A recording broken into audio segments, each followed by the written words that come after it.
నేను బీఈడీ చేసిన తర్వాత 2007 నుంచి 2020 వరకు 4, 5 రకాల స్కూల్‌లో టీచర్‌గా చేయడం జరిగిందనమాట.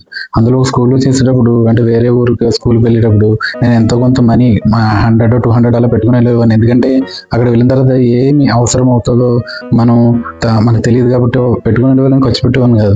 కానీ ఇంకో అతను అసలు మనీ కూడా పెట్టుకోకుండా వచ్చాడు. వేరే ఊరు నుంచి వచ్చి అతను చూస్తే అతను అసలు ఒక్క పైసా కూడా జేబులో పెట్టుకునేవాడు కాదనమాట. ఎందుకంటే అతను అలా ఎందుకు చేసేవాడంటే మనీ ఒక జేబులో పెట్టుకుంటే ఏదో దానికి ఖర్చు పెట్టేయవలసి ఉంటుంది. లేదంటే లేదని చెప్పొచ్చు. లేదా ఏదైనా పార్టీలు జరుగుతుంటే స్కూల్స్‌లో బర్త్‌డే పార్టీలు జరుగుతుంటే ఇవ్వనవసరం లేదు, కొంచెం లేకపోతే లేట్‌గా వచ్చు. ఇలా ఒక ఒక ఆర్థిక క్రమశిక్షణ కోసం అతను జేబులో మనీ అనేటువంటిది పెట్టుకునేవాడు కాదనమాట. ఇంకో అతను ఉండేవాడు.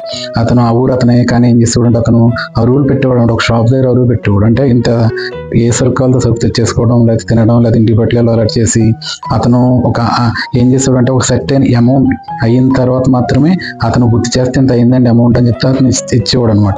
అంటే దీన్ని బట్టి మనం ఇక్కడ క్యారెక్టర్స్ చూసుకున్నట్లయితే మనకి మనకి ఇందులో మన ఎదురుగుండా అనుభవాలు కనబడుతుంటాయి. ఇలా అరువు పెట్టడం అనేది చాలా డేంజర్ విషయం. అరువు పెట్టడం వల్ల ముఖ్యంగా మందుల షాపులు ఇలాగా 1 ఇయర్ తర్వాత ఇస్తారు కొంతమంది కిరాణా షాపులు గట్రా. దీనివల్ల వాళ్ళు నిజంగా ఎంతవరకు అమౌంట్ ఎక్కువ వేస్తున్నారో తక్కువ వేస్తున్నారో కూడా తెలియదు. అలా అరువు తీసుకోవడం కూడా ఏంటంటే మన డబ్బులు ఇవ్వడం లేదు కదా ప్రస్తుతానికి అని చెప్పేసి మనకు కావాల్సిన దానికన్నా కూడా ఎక్కువ తీసేసుకుంటారు అనమాట.